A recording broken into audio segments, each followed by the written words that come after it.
Okay, recording is in progress. Okay. All right, now I'm going to share the screen. Okay, this is proponents for affirmative action. So we're going to start with the video today because sometimes this is a really difficult concept. So we're going to start with this one.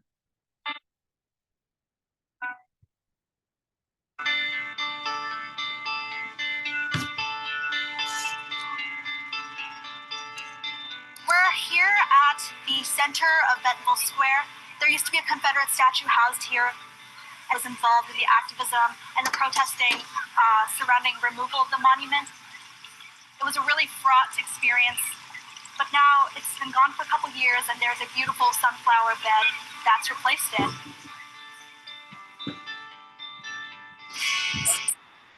Laskan Arshad became a social activist due to her own challenges growing up Asian American in Arkansas. So in 2021, when she applied to college, she decided to write about how race had often defined her experiences. When I was growing up, there was always this inherent feeling that being brown, being Indian, wasn't good enough. I think the youngest time I experienced that was when I was in class and we were doing like an activity that involved everyone holding hands and just no one would touch me.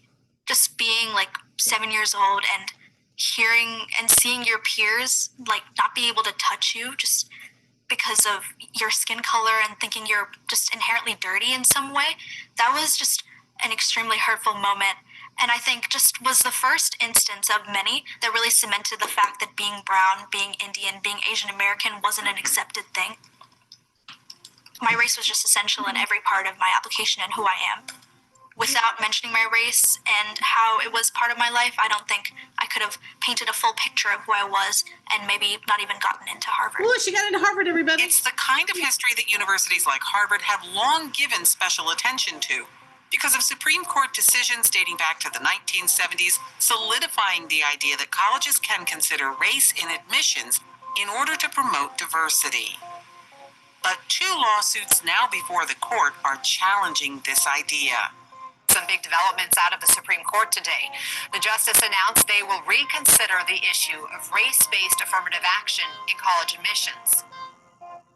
The man behind the Supreme Court fight is Edward Bloom, a conservative activist who spent decades seeding lawsuits to challenge affirmative action practices. Kids check which race they belong to, and then they're judged. Know this name, everybody. This is Edward Bloom. Affirmatively or negatively by competitive admissions offices based upon the box they check. That is inherently unfair. That is inherently polarizing and inherently illegal and unconstitutional. Bloom lost an earlier case in which he represented a white student who challenged affirmative action at the University of Texas. But his current lawsuits against Harvard and the University of North Carolina, Chapel Hill have drawn attention for a more unusual argument that universities are using affirmative action policies to discriminate against one minority group, Asian Americans. Harvard systematically raises the bar for Asian Americans and systematically lowers it for whites, African Americans, and Hispanics. We allege that Harvard has a quota. That possibility has long worried some in the Asian American community, but it was one student's fight that made it front-page news, attracting Bloom to the cause. Michael Wang did everything he could to get into Harvard. Which actually sang at Obama's inauguration, multiple speech and debate awards, piano competitions. But in 2013, the California high school student was rejected by his dream school, even as he says students with lower grades got in. I spent middle school, high school really grinding away, taking as many AP classes as I could, participating in as many extracurriculars as humanly possible, really just trying to put together the best resume for these Ivy Leagues and all these top tier institutions. Ultimately, when I got my decisions, they weren't what I expected. So I wrote to their admissions offices by email and asked them, can you tell me how you utilize race as a factor in admission? All I wanted to see was, is me being Asian American something that disadvantaged me in my application? The answers I received back from those admission offices were unsatisfactory. So he got the whole ball rolling here, this guy. My complaints, and that's how I got started on it. While the U.S. Department of Michael, Education sorry. ultimately decided not to act on Michael Wang's complaints, Michael Wang. in 2014, Bloom began to seek out Asian American students to bring a lawsuit. The lawsuit against Harvard University for discriminating against Asian American applicants just took a new twist with claims that the bias against them is a, quote, personal thing, including such traits as positive personality, likability, and attractive to be with. You cannot remedy past discrimination with new discrimination. Bloom's case has deeply divided the Asian American community. We are united today to protect. Okay, so I'm going to stop sharing there. Ladies and gentlemen, this is just the most incredible insight into the college admissions process. And I know you're not there yet, but it should give you, it should make you feel a little wary about what's going on. So what is affirmative action? Okay, affirmative action in admissions is very different from what affirmative action's intention was. So let me be frank. You know, in the beginning of the video, it's this young Indian girl. She lives in Arkansas with her family. And she, at that time, ladies and gentlemen, was a minority at her school. So she really felt discriminated against because of the color of her skin. So do we discriminate? Can you think of an ethnic group who's discriminated against? Okay, well, obviously African Americans, right? Hello, we were segregated until the 1960s. How about Jews? The Holocaust was real. 6 million people, 6 million Jews were killed because of their beliefs. Women, ladies, back me up here. Have you ever been discriminated against because you're a female? Guess what? You will. Males will make more money. Males will get the promotion over a female. Have you ever seen a female president? It's not because we can't do it, ladies. It's because the male won't vote for us. So there have been, okay, don't forget, say bye to my employee. Happy Christmas. See you next year. So do we have prejudice? Do we have discrimination even today? Of course we do. Affirmative action was legislation. It was an executive order that was passed to level the playing field. So yes, our government recognizes, okay, in jobs especially, certain groups were being discriminated against. So affirmative action was intended for employers to hire the best qualified candidate, regardless of race, religion, and national origin or ethnicity. It should be, you should be given the job based on your qualifications. Do we all see the point of that? So this is what affirmative action was intended for. Because ethnic groups were marginalized, because there was real systemic racism and prejudice, it was intended for these groups to be lifted up. And in doing so, that would lift up the nation, right? We would have more diversity. We would have people in jobs and everyone would have a seat at the table. Today, we're going to look at affirmative action specifically, and we're going to narrow it down into college admissions. And Ananya, I think you're the only one. This class is being recorded. Do I have your permission to record it? Yes. Okay. Because this is on a YouTube channel, I want to make sure that I have permission. You are on it. And when people look at this recorded session, you will be on it. So don't pick your nose or anything. All right, guys, you're being recorded. So I just want to make sure you knew that. Today, it is one of the most contentious issues. Ladies and gentlemen, last month, arguments ended. This went all the way to the Supreme Court because two elite universities, Harvard, we all know that name, right? And the University of North Carolina, Chapel Hill. These are top tier schools. They have thousands of applicants. They can pick whoever they choose. And for the most part, just so we're clear, they get the valedictorians, they get the top ranked students, but they are being accused, ladies and gentlemen, of using affirmative action to discriminate. So basically, they're being accused of reverse discrimination. So every case that has been brought to the Supreme Court up until 2022, the Supreme Court has argued in favor of affirmative action for college admissions. They support Harvard and these top tier schools who use affirmative action. So why would you use race as a factor? Okay, well, let me just in a nutshell explain what it is. And no, not all colleges use it. The best colleges use it. So Harvard doesn't want to be all Asian, right? They want to have a certain number of Blacks, a certain number of whites, a certain number of females, a certain number of Hispanics, a certain number of Native Americans. So ladies and gentlemen, affirmative action allows them to hold spots for these disadvantaged, marginalized minority groups. Are you with me, everybody? So let's say you're the daughter of President Barack Obama and you apply to Harvard and you're not the top ranked in your class. You do not have a 4.0 perfect GPA.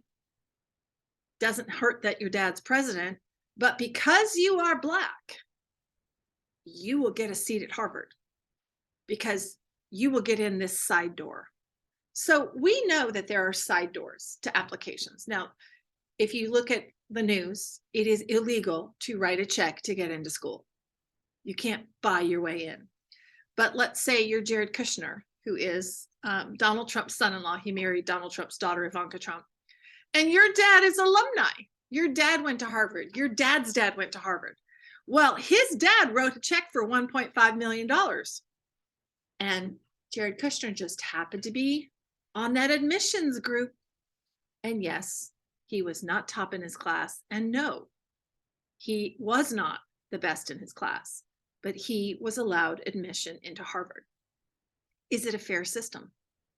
No, it is not a fair system. If you're a gifted athlete, guess what? You can get in the side door. You don't have to be the smartest in your class. You don't even have to score high on the SAT, but because you are a gifted athlete, you can get into Stanford, Princeton, Yale, Harvard, and you can get in.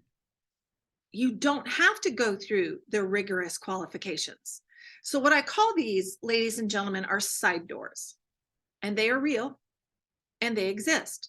But for the most part, most kids have to try to go in the front door, and the front door is blocked a lot of the times for even the top students. Okay, are you all with me so far? So if you're trying to get into college based on your record, your rank, and you wanted to get into Harvard, you must be valedictorian. Anything less is not enough. Every valedictorian is applying to Harvard. You must be phenomenal in extracurricular activities. You know, they mentioned Michael Wang, who started this all in 2015. He sang at Barack Obama's inauguration. He was the president of his debate team, had accolades. He was a pianist. You don't get any better qualifications. Valedictorian, perfect score in your SAT, great extracurriculars. What do you have to do to get in? Well, apparently, if you're an Asian American, it's a deterrent. Because so many Asian Americans, and this does apply to Indian Americans as well, are applying to Harvard and they can't get in. Why? So the accusation here by Edward Bloom, and this is this financier and this activist attorney, he's saying, look, Asian Americans are penalized. They are downgraded in some way, and they are ranked and they are discriminated against because they are Asian American. Anybody who did the opponent's side, we know what that was, and it was personality. So let's say you did great in your high ranking in your SAT and your extracurriculars, and you get a 10 out of 10. They will downgrade you in your personality. Where do they find out your personality? On your application. your essay. Ladies and gentlemen, if you don't think writing is important, it is make or break to get you into college. If they don't like your personality through your essays, you don't get in. They will downgrade you, and that's enough. So this Asian group, Students for Fair Admissions, all Asian Americans, they say their name, their ethnicity is being discriminated against by Harvard and the University of North Carolina at Chapel Hill. So here's what the United States Supreme Court says. And up to now, they have backed it. As long as these schools use affirmative action to create diversity on their campuses, and you want diversity, ladies and gentlemen, do you want to go to a school with all Indian Americans? I think you like the diversity. Yes, we can learn from different ethnic groups, and that's the whole point of affirmative action. We can learn from Native Americans, we can learn from Hispanics, we can learn from African Americans, Asian Americans, Indian Asian, whites. We all bring something different to the table. And when we go to work, we don't just work with one ethnicity, do we? So this diversity is intentional, and the Supreme Court says, look, we support that. We support especially these top tier schools wanting diversity, wanting to give marginalized groups who have been discriminated in the past a seat at the table. Are you all with me so far? Okay. So in your information packet, and it should say, what is affirmative action? That's the one you want. We're going to talk about something on this page, and this is affirmative action was banned at 2 top universities. Okay, so the Supreme Court is hearing cases and expert, opinions about why we should ban it and stop it forever. Just get rid of it. The best information that you can receive from that is the University of California and the University of Michigan system banned affirmative action on a state level 15 years ago.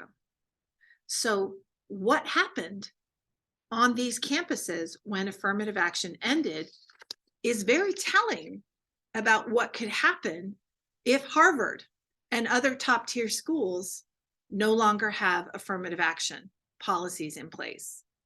And what does that mean if they're banned? It means Blacks will not be allowed admission unless they qualify. Native Americans will not be allowed admissions unless they qualified. A Supreme Court case on college admission, this case right now is being viewed. We will know within 3 to 6 months what the outcome is. So here's some interesting information. The University of California system says, obviously, the minority students on their campus has diminished. In 2021, the entering freshman class at the University of California, Berkeley, 258 Black students and 27 Native American students out of 7,000. Black enrollment at Michigan's flagship campus was 4%, even as the university maintained a special admissions office to recruit them. Both campuses have had to create outreach programs, which cost millions of dollars to try to attract minorities on their campus. They've lost so many. So lawyers at both universities say without affirmative action, achieving racial diversity is virtually impossible at highly selective universities. So this suggests, and I'm doing some drawing conclusions here, some deductive reasoning. If Harvard and Yale and Princeton and your top schools, your Dukes, can no longer use affirmative action, the same thing will happen. So here's what they say. Despite persistent, vigorous, and varied efforts to increase student body racial and ethnic diversity, the admission and enrollment of underrepresented minority students has fallen. since the end of affirmative action. A Yale Law School professor, Justin Driver, says, the stories of California and Michigan illustrate what can take place when affirmative action is banned in admissions. And he's an expert. So he gave his views to the Supreme Court as well. In California, racial preferences in admissions were banned in 1996. Just 10 years later, by the fall of 2006, there were 96 Black students in a freshman class of 5,000 at the University of California, Los Angeles, at UCLA.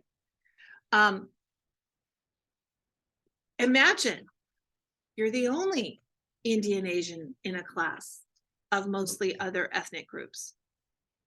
So what happens when you feel like your ethnic group is not on a campus?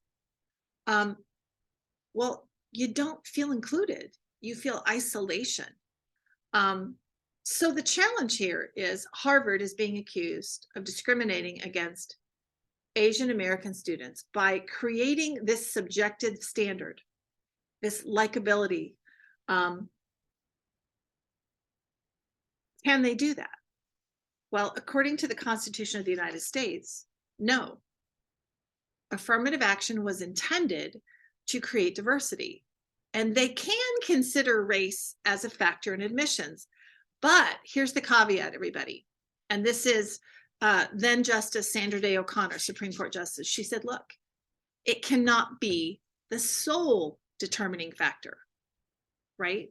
You have to give them, credit for their academics. You have to give them credit for their extracurriculars. You have to give them credit. So how are they doing this? Well, they're finding a way to circumvent the system. And those of you who've done the opposition, I kind of showed you this. So they have academics, Asians get a high rank. Extracurriculars, Asians get a high rank. So let's say on a scale of 1 to 10, the American Asians get a 10. They get an SAT score, they get a 10. They get extracurricular, they get a 10. So they rank their personalities so low on a scale of 1 to 10, say they give them a 1, that there's no way they can have this holistic review process. It creates an invented barrier because they say that this group is test-taking robots, too similar. They're too homogeneous. They're too much the same. Does that sound fair to you? Right? Okay, so go to your outline. Body 1. Just kind of want you to know where things went through. So the lead here is, basically give some background information on what is affirmative action.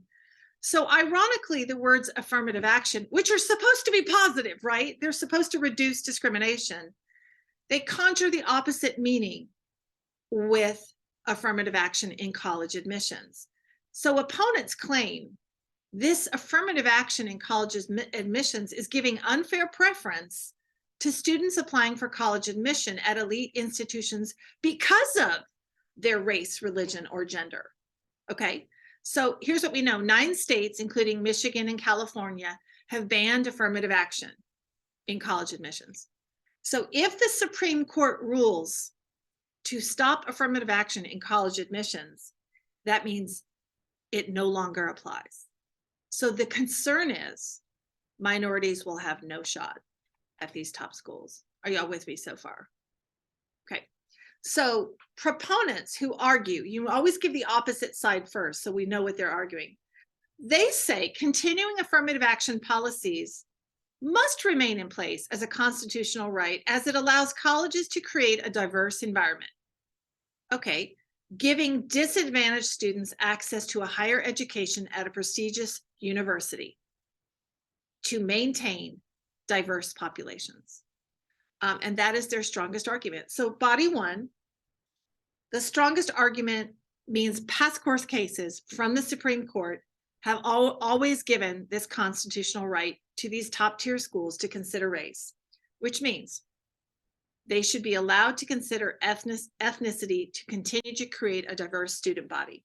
So currently the US Supreme Court is considering reversing its previous decision to uphold affirmative action. A case was brought to the courts by the Students for Fair Admissions, and this all was jump-started, everybody, in 2015 by Michael Wang. And if you remember from the video, and those who didn't, make sure you click on the link of the video. He did everything right. Valedictorian, top, perfect score on the SAT, perfect extracurriculars. He didn't understand why he didn't get in. He suggests, and based on how many other Asian Americans who have similar top qualifications don't get in, that maybe Harvard and some other schools are limiting how many Asian Americans get in, that there's a quota. So those who advocate for affirmative action claim such policies are necessary to correct historical injustices. And the courts have said this. The Supreme Court has upheld since 1978, maintaining colleges and universities may consider race or ethnicity as a plus factor in admissions to try to create more diversity on campuses. And part of that decision was schools cannot have racial quotas or use race as a sole determining factor. It can be one factor. At time and time again, in 2003, in Grutter versus Bollinger, the issue has been tested again and again and again. So in 2003, Supreme Court Justice Sandra Day O'Connor said, student body diversity is a compelling state interest that can justify the narrowly tailored use of race in admissions. However, she stipulated, it cannot involve a fixed quota, and race cannot be the sole determining factor. So here's the thing. Affirmative action is a good thing. The question here is Harvard and University of North Carolina at Chapel Hill, are they using affirmative actions for the right reasons? Or are they, as the Student for Fair Admissions group, are they targeting Asian Americans and not allowing them admissions because of their race? Hard thing to prove, yes. Body 2, 15 years ago, when the University of Michigan and the University of California stopped using affirmative action, it was looked upon as a controlled experiment. Advocates of affirmative action today believe the failure at these two campuses, it was supposed to adequately fuel diversity, it failed. If it failed then, it will fail at Harvard, it will fail. So it's a warning, they're basically saying. So here's what I did in this one. In body 2, I gave you all statistics that supported what happened at California schools. So for example, in 2006, this is 10 years after affirmative action ended, there were 96 Black students in a freshman class of 5,000. They were nicknamed the infamous 96 because there were so few Blacks on campus. So what happens when that happens? Other Blacks don't want to go to that school anymore. So they lose future admissions because it looks like this is a school that isn't diverse. You don't want to be on a campus where your ethnic group is not represented. And then in number 3, this is the University of Michigan, and this is their statistics. I'm going to end with this. I've got 1 minute. I gave a personal anecdotal story here with Rita Brooks. If you're not in the Proponents class, if you could turn your video off and just wait, we'll be done in just a minute, okay? When students, so Rita Brooks, she was one of 74 Black students among 2,421 undergraduates. And she says, I'm thankful for the incredible resources and the education, but it's difficult to ignore the isolation felt in a classroom when you're one of 2 Black students at the most. So here's what happens. You lose future diversity. You don't have other minorities having a seat at the table. So the problem is these resulting low numbers of marginalized racial groups on both of these campuses suggest the same discouraging results would happen if affirmative action ended. So when it comes to these elite colleges who promote the continuation of affirmative action policies, they argue race is a necessary component in choosing a diverse mix of students to represent their student body on their campuses. And if they lose affirmative action, they may lose diversity forever. Got it, everybody? Okay. If you are staying for the next class, feel free to stay, but Proponents is over. You are free to log off. And I'm going